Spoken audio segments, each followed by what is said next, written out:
os colegas. A Delegação de Braga da Ordem dos Advogados realiza hoje mais uma sessão webinar motivada pelo manifesto interesse que genericamente todos os colegas têm vindo a demonstrar quanto à realização destas conferências.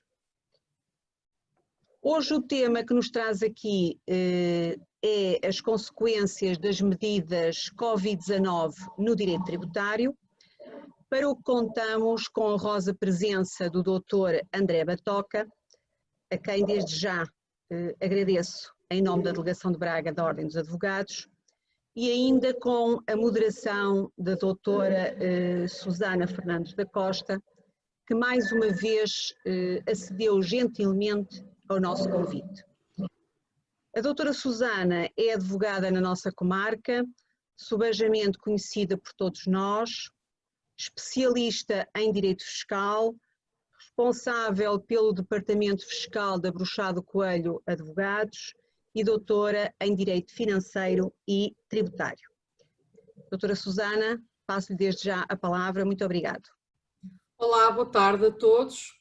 Muito obrigada antes de mais à doutora Ana Santos e à Delegação da Ordem de Braga por este honroso convite. É com muito gosto que estou aqui hoje convosco e a apresentar o doutor André Batoca.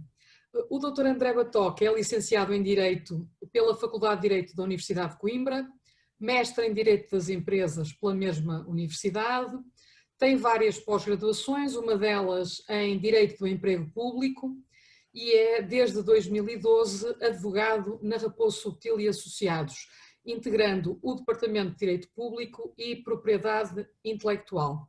Como confidenciava antes de começarmos esta sessão, o Dr. André dedica-se a tudo o que envolva litígios com o Estado. Portanto, eu passar-lhe então a palavra para nos falar sobre as consequências das medidas Covid no direito tributário. Muito obrigado. Antes de mais, os meus agradecimentos à Delegação de Braga da Ordem dos Advogados pelo convite e pela oportunidade. Os meus agradecimentos também à doutora Ana Santos e naturalmente à doutora Susana Costa. O meu tema visa uma análise muito pragmática e numa visão vocacionada também para os advogados relativamente aos prazos tributários que estão em causa e que foram objeto de diversos diplomas neste período de situação excepcional que, como todos sentimos, advogados e não advogados, afeta a nossa sociedade e tem condicionado a atuação, digamos, do dia a dia. Eu destacaria, em primeiro lugar, alguns diplomas recentes que vamos analisar nesta vertente associada aos prazos tributários. Em primeiro lugar, o Decreto-Lei número 10A de 2020, 13 de março, que veio estabelecer as medidas excepcionais e temporárias relativas à situação epidemiológica do novo coronavírus, Covid-19. A Lei número 1A de 2020, 19 de março, em especial vamos analisar o artigo 7º, porque foi o artigo que os advogados, em especial, muito desejavam para haver aqui uma suspensão e também para assegurar, obviamente, os direitos dos cidadãos, em geral, perante os tribunais. É um artigo importante e que vamos dissecar e também abordar ao longo das várias vertentes do direito tributário que estão aqui em causa com estas alterações legislativas. Além disso, também foi objeto de publicação o Decreto-Lei número 10F de 2020, 26 de março, que estabeleceu um regime excepcional e temporário de cumprimento das obrigações fiscais e contribuições sociais, que foi objeto de uma declaração de retificação, número 13, de 2020, de 28 de março. E, por último, tivemos a Lei 4A de 2020, de 6 de abril, que procedeu à alteração muito relevante à Lei número 1A de 2020, 19 de março, em especial ao artigo 7º, que veio consagrar, como vamos ver mais à frente, alterações cirúrgicas no que diz respeito à suspensão dos prazos e à aplicação do regime específico. e por sua vez também concretizou uma alteração ao Decreto-Lei 10A de 2020, 13 de março. Eu passaria, desde já, a apresentar o artigo 7º da Lei 1A de 2020, 19 de março, que sofreu uma alteração muito relevante na lei, através da Lei 4A de 2020, 6 de abril.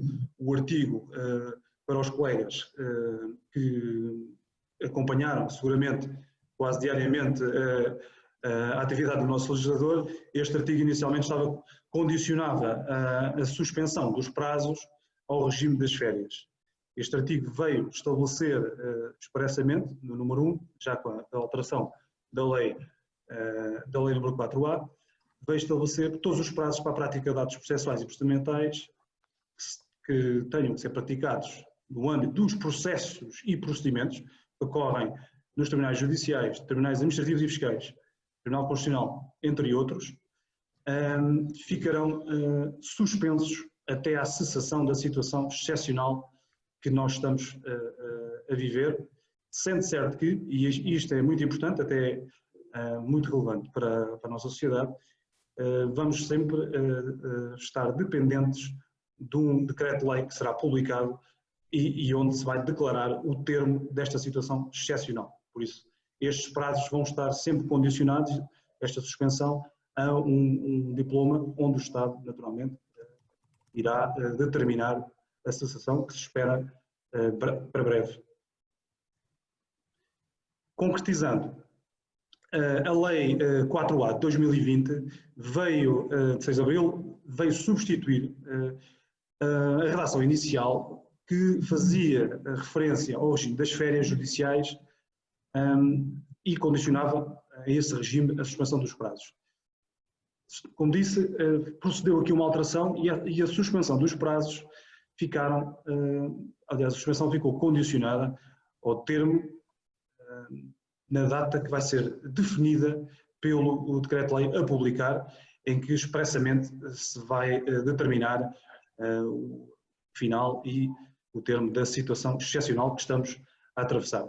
Trata-se de uma regra muito importante, porque é aplicável, é uma regra geral, esta regra geral de suspensão dos prazos, uma regra muito importante, não só para os advogados, que, como costuma dizer, o maior inimigo dos advogados, podemos elencar os prazos, podemos indicar os prazos, mas, no entanto, para além disso, vamos ter aqui um regime que determina a suspensão de todos os atos que sejam praticados no âmbito de processos não urgentes e procedimentos que ocorram termos nos tribunais administrativos e fiscais, no Tribunal Arbitral, Centro de Arbitragem Administrativa, que é o CAD, órgãos de execução fiscal, durante a vigência da situação excepcional.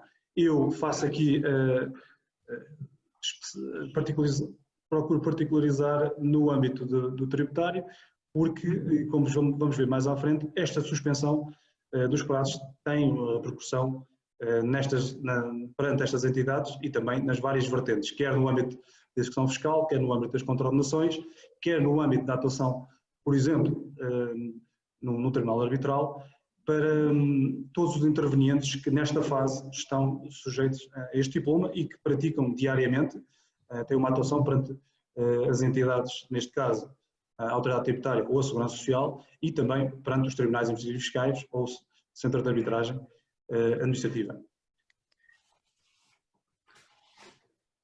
Centrando aqui agora a temática, por exemplo, nos processos arbitrais que tramitam no Centro de Arbitragem Administrativa, tem a sigla designada por CAD, estes processos devem ser equiparados aos processos e procedimentos que estão elencados também pelo legislador, nomeadamente a impugnação judicial, pelo que, em face deste diploma, o prazo para a apresentação de um pedido de pronúncia arbitral, bem como os atos processuais subsequentes, consideram-se suspensos, do mesmo modo que sucede em relação à impugnação judicial. No entanto, entende-se também que o prazo que a autoridade tributária tem para, após o conhecimento do pedido de pronúncia arbitral, normalmente a autoridade tributária tem um prazo após intentarmos no centro de arbitragem o pedido de pronúncia arbitral para proceder à revogação, ratificação, reforma ou conversão do ato tributário, e esse prazo não se encontra suspenso. Para aqueles processos que já deram entrada, tratando-se de um ato da iniciativa da autoridade tributária, a autoridade tributária, se assim entender, poderá, no âmbito deste processo arbitral, proferir essa revogação ou reforma do ato tributário que está a ser objeto de decisão nesse tribunal. Eu, ainda a propósito do tribunal arbitral e também procurando trazer um exemplo prático, porque não quero centrar também a análise, obviamente estamos perante colegas e também procurando dar um pouco a conhecer do que é a prática. Eu trago aqui um singelo exemplo de um despacho do tribunal arbitral. Fui notificado a semana passada para servir apenas de exemplo sobre esta temática, uma vez que o CAD teve a iniciativa de, logo quando saiu a versão inicial da Lei 1A, decidiram que poderiam prosseguir os processos desde que as partes manifestassem plenas condições e também o CAD assegurasse através de comunicação à distância. E assim tivemos aqui um singelo exemplo em que o Tribunal decidiu avançar, neste caso era uma marcação de uma audiência prévia, em que iria haver também uma inquirição de testemunhas. O CAD decidiu, o Tribunal Arbitral, e bem, na nossa opinião, para não estar dependente da morosidade e para não ser acusado também de obstaculizar, procurou sempre notificar as partes para conseguir realizar a audiência. Nós fomos notificados para nos pronunciarmos, manifestámos a nossa disponibilidade, as testemunhas iriam ser inquiridas do modo remoto, do mesmo modo que estamos aqui, todos nesta conferência, sendo certo que o CAD teve essa iniciativa, que nós louvamos, de manter aqui a porta aberta para prosseguir a tramitação dos processos. Em regra, tem que ter uma decisão até 6 meses, mas com esta situação excepcional poderiam ficar, obviamente, condicionados. Posso também adiantar que, infelizmente, apesar da nossa iniciativa, não houve do outro lado a mesma disponibilidade e esta audiência acabou por não se realizar e vai ser adiado, dependente do termo que irá ser definido. Mas serve apenas de exemplo que, apesar da suspensão que foi estabelecida legalmente, o Tribunal Arbitral, e bem, continuou e continua nos processos a pretender que os mesmos prossigam os seus trâmites, de modo a garantir a decisão mais rápida para os seus processos. Continuando, eu trago aqui também a análise do artigo 7º, que é o artigo 7º essencial para a matéria dos prazos e diligências. Analisando agora o número 3, o número 4 e o número 5,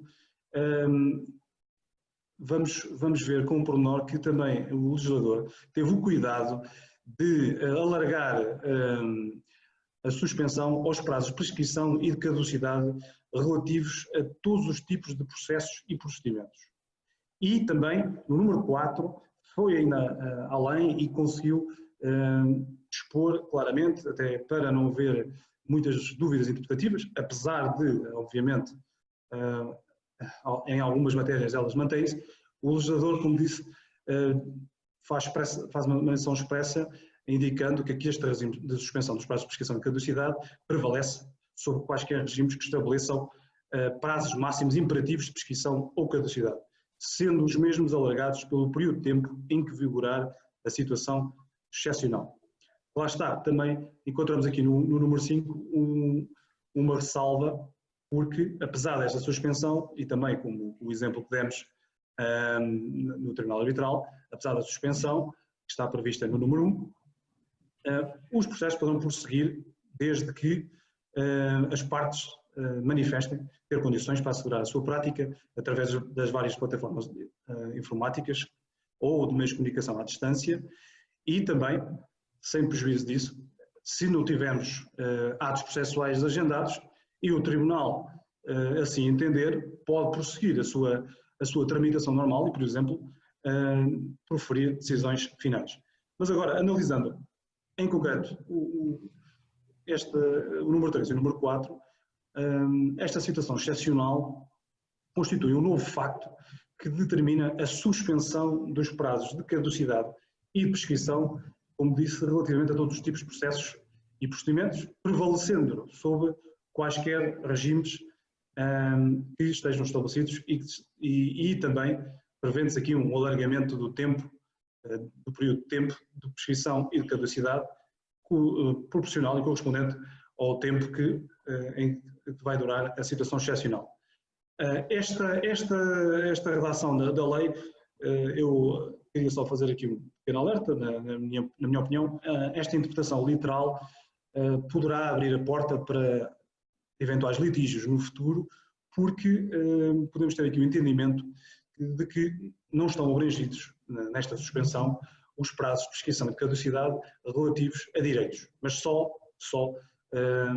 os que estão associados a processos e procedimentos. Por isso, podemos ter aqui a porta, veremos no futuro, se surgirão aqui litígios onde se discuta se nesta fase correu o prazo de prescrição, por exemplo, da obrigação tributária, se verificou a caducidade do direito à liquidação ou da caducidade do direito à ação. Como disse, é uma interpretação literal do artigo, sem prejuízo, obviamente, que numa interpretação extensiva podem aqui incluir-se todos os atos abrangidos pela prescrição e caducidade. Será uma matéria que, obviamente, a jurisprudência, acredito, que após esta situação excepcional irá debruçar-se e teremos também a oportunidade de acompanhar. A suspensão dos prazos não obsta que os processos não urgentes possam ser tramitados, bem como não impede a prolação da sentença. Isto é importante porque pensamos, regra geral, temos uma suspensão, logo o Tribunal vai parar completamente. Não é essa a intenção do legislador, não é a intenção de todos os intervenientes.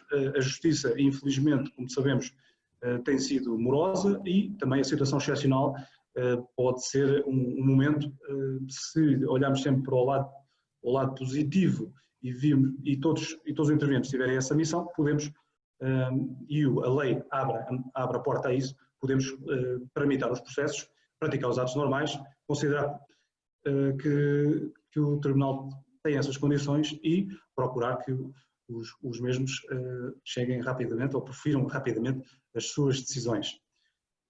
Admite-se assim a tramitação dos processos e a prática de atos presenciais e não presenciais, não urgentes, desde que todas as partes entendam ter condições para assegurar a sua prática através das plataformas informáticas, que possibilitam a realização por via eletrónica ou através de meios de comunicação à distância adequados, designadamente teleconferência, videochamada ou equivalente.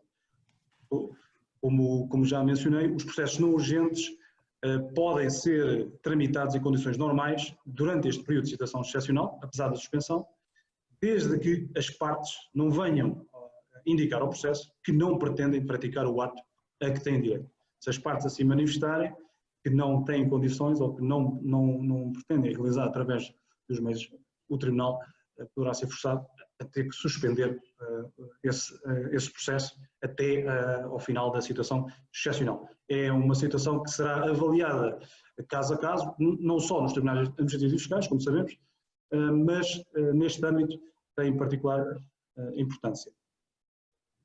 Continuando a análise do artigo 7º, destaca agora o artigo, aliás, o número 6, em especial a linha B, onde se faz a previsão da suspensão dos atos a realizar em sede de processo executivo. E aqui no processo executivo temos as vendas, concurso de credores, entregas judiciais, todos os atos que estão abrangidos pelo processo executivo e aqui há a consideração, numa interpretação extensiva, que esta suspensão neste número do artigo 7º abrange os atos presenciais e não presenciais a praticar também no processo de execução fiscal. Estamos a falar de um processo, nos processos executivos, e podemos integrar aqui também o processo de execução fiscal, com exceção daqueles atos que causem prejuízo grave à subsistência do exequente ou cuja não realização lhe provoque um prejuízo irreparável. Esses atos em si não estariam assim abrangidos pela suspensão. Para além desta previsão nesta norma, o legislador, como já adiantei, veio publicar o Decreto-Lei 10F/2020, de 26 de março, que concretizou o disposto na Lei número 1A/2020, de 19 de março, devido às particularidades dos processos que correm a favor da autoridade tributária e aduaneira e da segurança social. Ou seja, vem para haver aqui um regime muito específico para a atuação destas entidades enquanto órgãos de execução fiscal. Não vamos fazer aqui uma análise de todas as medidas que estão abrangidas pelo Decreto-Lei 10F. Gostaria apenas de destacar no âmbito da execução fiscal. Porquê? Porque aqui foram tomadas várias medidas, previstas várias medidas, e eu destacaria a suspensão dos processos de execução fiscal instaurados pela AT e dos processos de execução por dívidas à Segurança Social. Essa suspensão está datada, está fixada pelo legislador. Esta suspensão vai prolongar-se até ao dia 30 de junho de 2020. Caso mesmo e isto é importante porque esta data vai manter-se, ainda que o regime de exceção, o regime de suspensão previsto no número 1 do artigo 7º, cesse em data anterior. Uma particularidade que eu gostaria aqui de realçar é que esta suspensão dos processos de execução fiscal poderá não conferir aqui o estatuto de situação tributária regularizada. Uma vez que esta suspensão não houve aqui um cuidado da parte do legislador de fazer alguma alteração ao artigo 177A do CPPT, por isso não está consagrado aqui como um dos fatores que permitem que o devedor, o contribuinte, assuma esse estatuto de situação regularizada, tal como sucede quando tem uma dívida perante a autoridade tributária, apresenta um plano estacional e naturalmente presta garantia. Neste caso, temos aqui uma situação em que, não havendo essa previsão expressa, poderá haver aqui uma situação em que, apesar de ter uma suspensão do processo de execução fiscal, o contribuinte não terá direito a esse estatuto de situação tributária regularizada, que muitas vezes é necessária até para o âmbito de atuação perante entidades públicas ou concursos públicos. Sem prejuízo desta pequena ressalva, conclui-se também que a AT está impedida de praticar quaisquer atos coercivos, automatizados ou não. Bem sabemos que agora a autoridade tributária tem a tecnologia associada e muitas vezes os atos são praticados automaticamente. O legislador teve esse cuidado de vir aqui no Decreto-Lei número 10F fazer a previsão expressa de vários atos que estão suspensos, como por exemplo a citação, a reversão, a penhora, a compensação de dívidas e a venda de bens. Alguns atos que elencámos aqui que estão suspensos e que a AT está impedida de praticar. Também queríamos destacar a questão dos planos de pagamento em prestações das dívidas tributárias que também estão abrangidos por essa suspensão.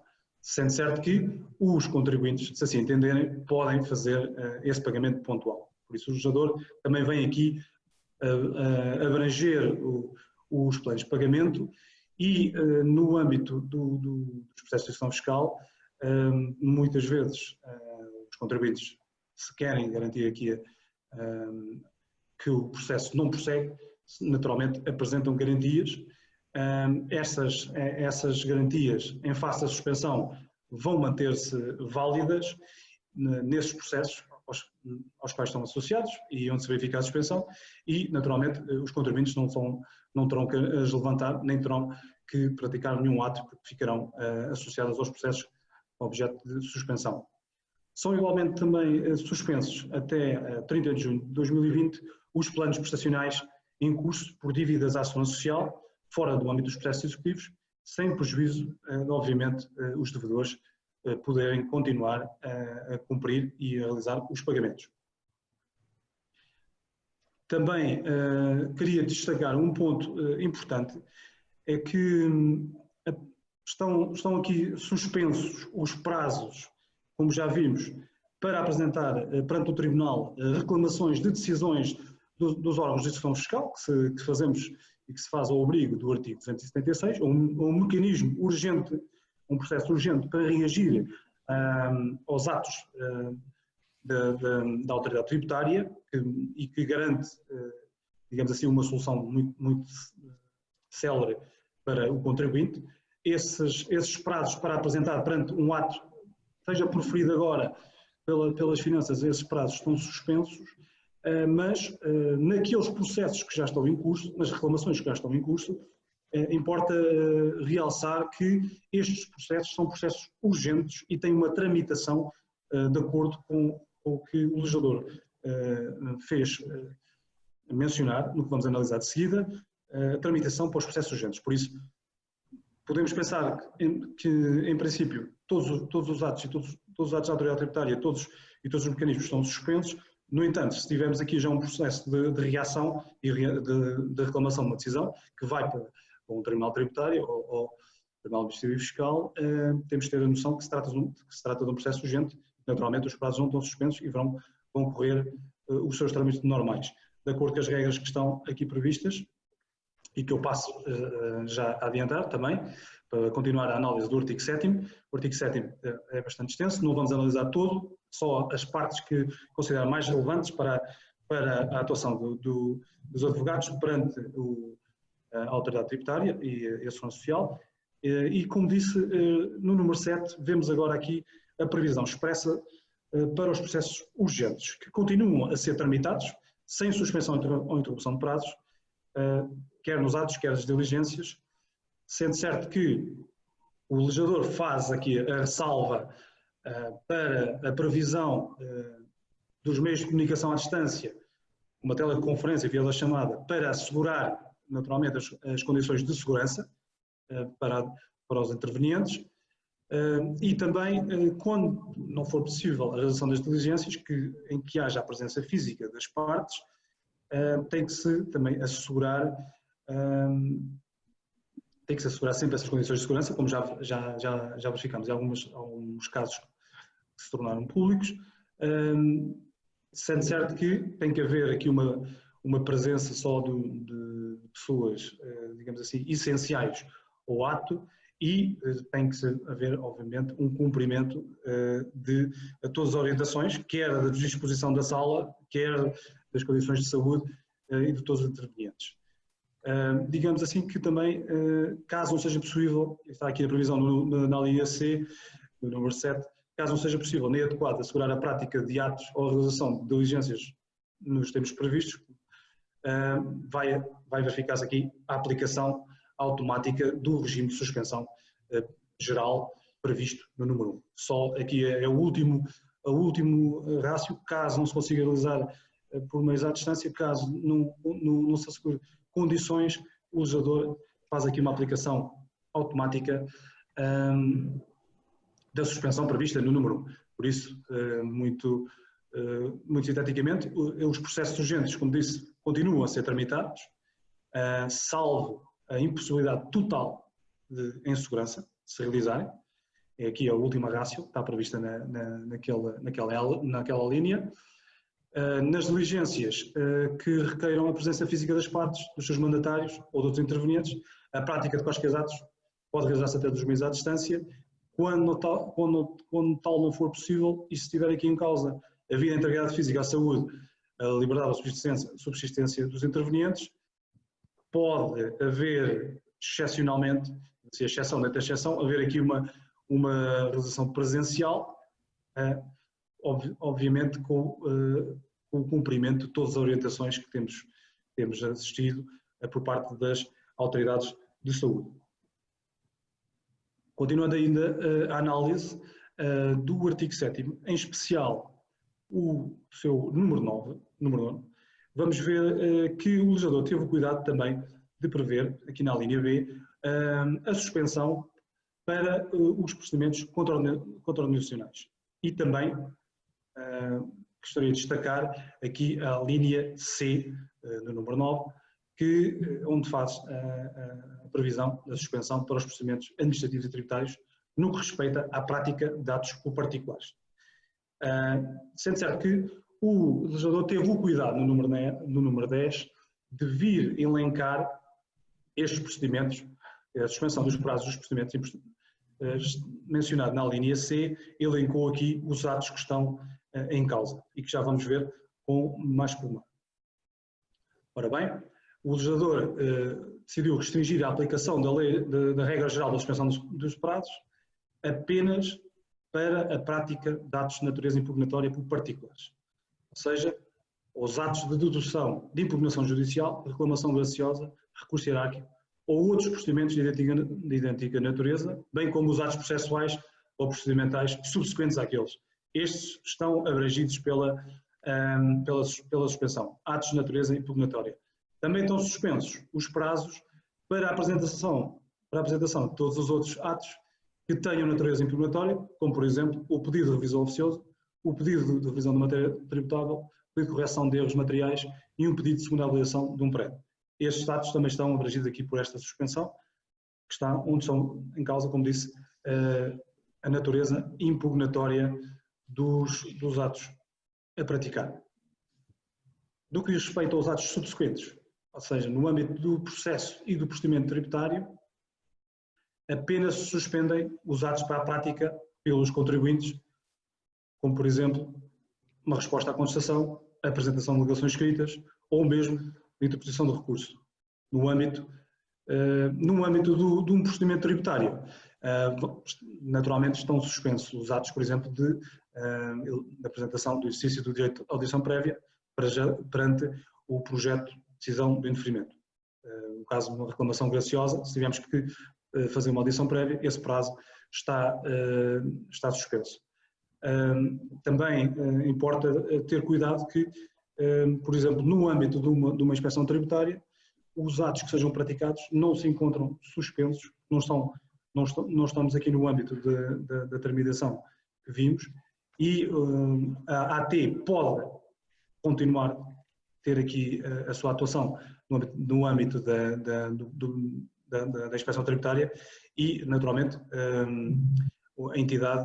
a entidade que terá que responder, o contribuinte, tem que praticar os atos, uma vez que nós estamos num âmbito impugnatório.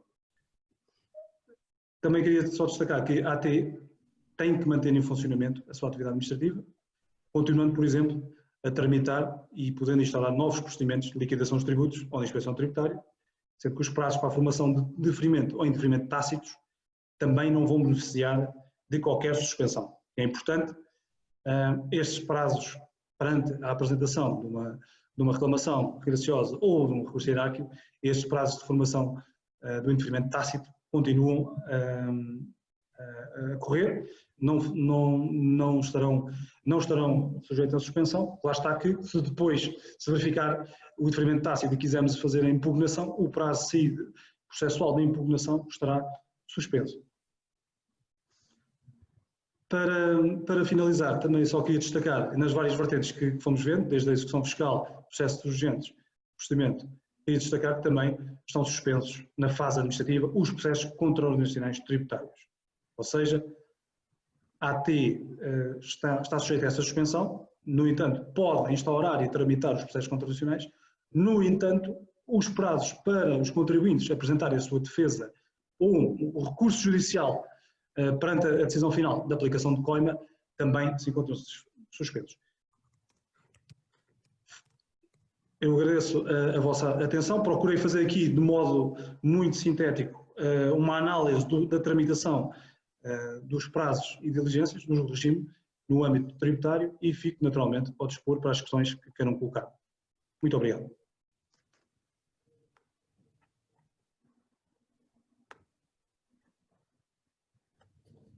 Ora bem, muito obrigada, doutora Andréa Batoca, por esta excelente exposição. E nós temos aqui já algumas questões para lhe colocar. Pergunta o colega Arlindo Pinto, portanto, eu penso que já terá respondido a isto durante a exposição, mas podemos enfatizar aqui um bocado mais esta questão.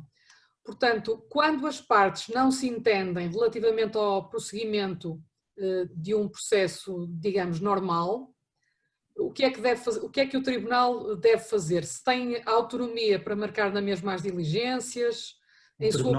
O Tribunal deverá ordenar a suspensão, uma vez que as partes vão manifestar que não têm essa disponibilidade para assegurar os meios. O Tribunal vai ordenar a suspensão até irá marcar logo que a situação excepcional seja considerada terminada. Pois a colega Carla Lopes tem aqui duas questões relacionadas com os prazos de caducidade e prescrição. Pergunta à colega se, no seu entender, o prazo de caducidade da liquidação dos tributos previsto no 45 da LGT, se esse prazo em concreto se encontra suspenso. Ora bem, não querendo fazer aqui doutrina, obviamente, tratando-se de uma liquidação do tributo, eu, na minha opinião, eu considero que podemos ter aqui um caso em que o prazo não está suspenso, porque eu fiz essa ressalva porque parece que o legislador, se seguimos aqui uma interpretação literal, só nos processos e procedimentos em curso é que vamos ter essa suspensão da prescrição. Mas, como digo, não quero fazer aqui doutrina, não é uma matéria que me pareça pacífica e acredito, eu fiz esta ressalva, quis destacar, porque acredito que certamente que naqueles processos que já temos em curso de dívidas, onde vamos discutir a dívida tributária, certamente que os contribuintes vão procurar invocar a prescrição e invocar aqui uma interpretação literal para fazer com que, ou defender pelo menos, que este período de situação excepcional também seja contabilizado para efeitos de prescrição. Outra questão também da mesma colega relativamente a prazos. O prazo de prescrição do procedimento criminal previsto no artigo 21 do REGIT. Portanto, se esse prazo também se encontrará ou não suspenso. Isso é uma boa questão que a colega coloca, sinceramente. Não tenho uma resposta líquida para esse prazo em concreto, no âmbito criminal, mas eu vou tomar nota e terei todo o gosto de depois de partilhar com a colega Susana Costa, também para chegar à colega. Sinceramente, para não tenho uma posição definida em relação a esse prazo em concreto. A colega Marta Henriques coloca a seguinte questão. Isto não será tanto, digamos, uma questão no âmbito do processo tributário, mas também poderá já ter pensado nesta questão. Se os prazos de pagamento aos credores em sede de plano de insolvência, se em sua opinião se encontram ou não suspensos. Olha, é uma temática que não abordei especificamente no âmbito das insolvências. Confesso que não tenho uma posição tomada em relação, não tenho uma posição definida em relação a esse pormenor. No entanto, vou registar e tratarei de esclarecer a colega. Até porque esse regime é um regime especial. Há aqui uma colega que coloca uma questão que também é muito importante, a doutora Nina Aguiar coloca aqui uma questão muito interessante, que é como é que se interpreta a expressão particulares. Portanto, como é que devemos entender esta expressão no artigo 7º? É uma boa questão, sem dúvida. É uma boa questão. Todos aqueles que estão abrangidos, enfim, é uma boa questão. Eu acho que, na minha opinião, as questões de interpretação, essa expressão vai abrir aqui a porta a muita discussão. Mas eu diria que, no geral, na nossa matéria que estamos aqui a analisar, os contribuintes e aqueles que são prejudicados. Mas, como digo, é uma terminologia. Confesso que o legislador, na minha opinião, a minha modesta opinião, obviamente, não foi muito feliz logo na redação inicial, quando deixou estabelecer um regime de férias, tentou aqui emendar a mão, mas manteve aqui umas lacunas que, como disse, poderão abrir a porta a alguns litígios. E também, naturalmente, sustentados nas dúvidas de interpretação. Eu já tive aqui uma dúvida concreta relativamente a esta expressão aplicável a uma empresa municipal. Portanto, dependendo do estatuto jurídico da empresa em si, não é? Sim. Nós podemos ter alguma dificuldade em encaixá-la como particular. Sem dúvida. Sem dúvida. Bom, penso que temos aqui mais questões. Só um segundo.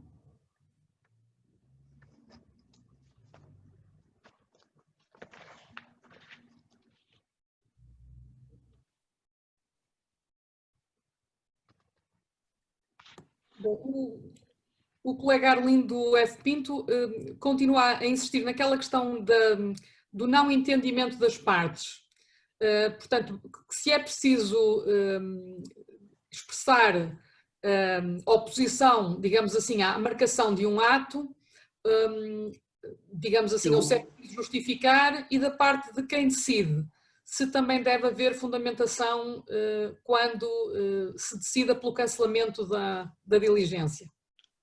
Começando pelo fim, a parte que decide tem fundamentado o cancelamento pelo facto de uma das partes manifestar que não tem disponibilidade e que não pode, não tem disponibilidade de meios técnicos, não pode assegurar a realização dessa audiência, a presença.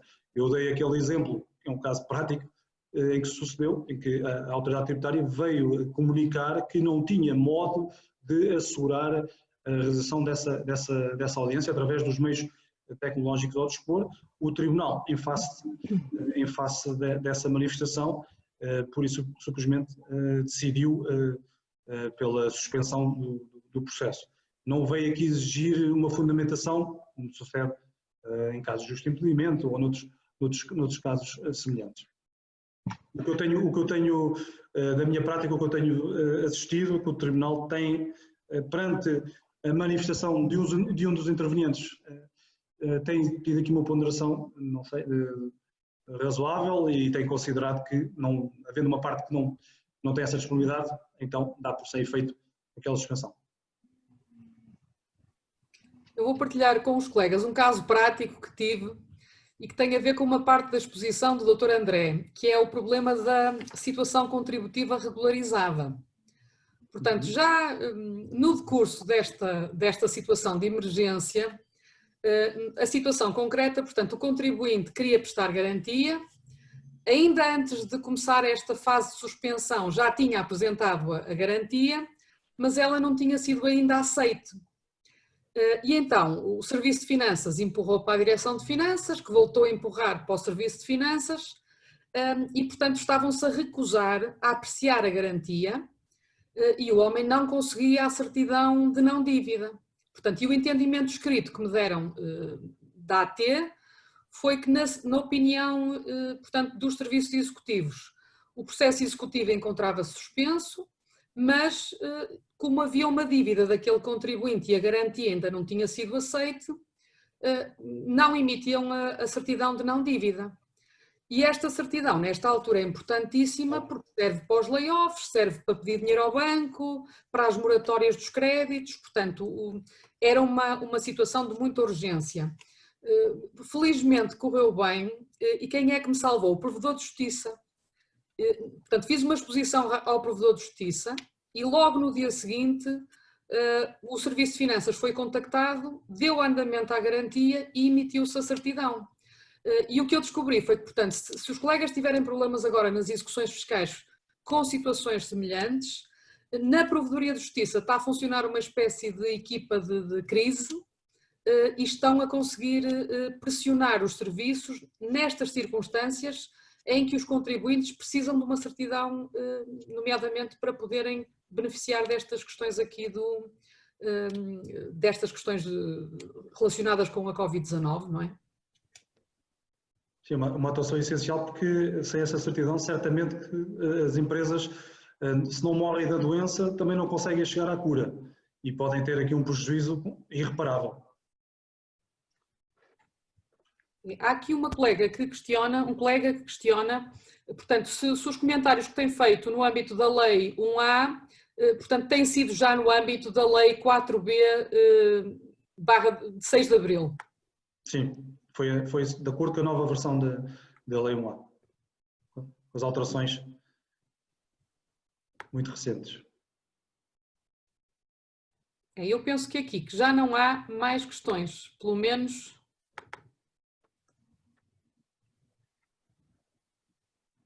não temos aqui neste momento mais questões. Sendo assim, eu passaria a palavra à doutora Ana Santos para, em nome da delegação, encerrar então esta sessão. Muito obrigada, doutora Susana. Chegamos então ao final desta sessão, que constituiu um valioso espaço de reflexão, sem dúvida. Uma vez mais, um bem-aja ao doutor André Batoca, pela excelência desta intervenção. Um bem-aja também à doutora Susana Fernandes da Costa por esta gratificante moderação da sessão. Relembro aos colegas que esta sessão ficará alojada no nosso canal YouTube. O doutor André Batoca já concedeu a devida autorização para o efeito e creio que a doutora Susana também não se importará. De igual modo, os slides que foram apresentados na sessão serão também disponibilizados habitualmente em formato e-book. Amanhã, relembro aos colegas que estaremos aqui de novo com o Dr. Rui Silva Leal, o Dr. Paulo Farinha Alves e o Dr. Pedro Freitas em mais uma sessão webinar. Muito obrigado a todos e votos de que se mantenham em boa saúde.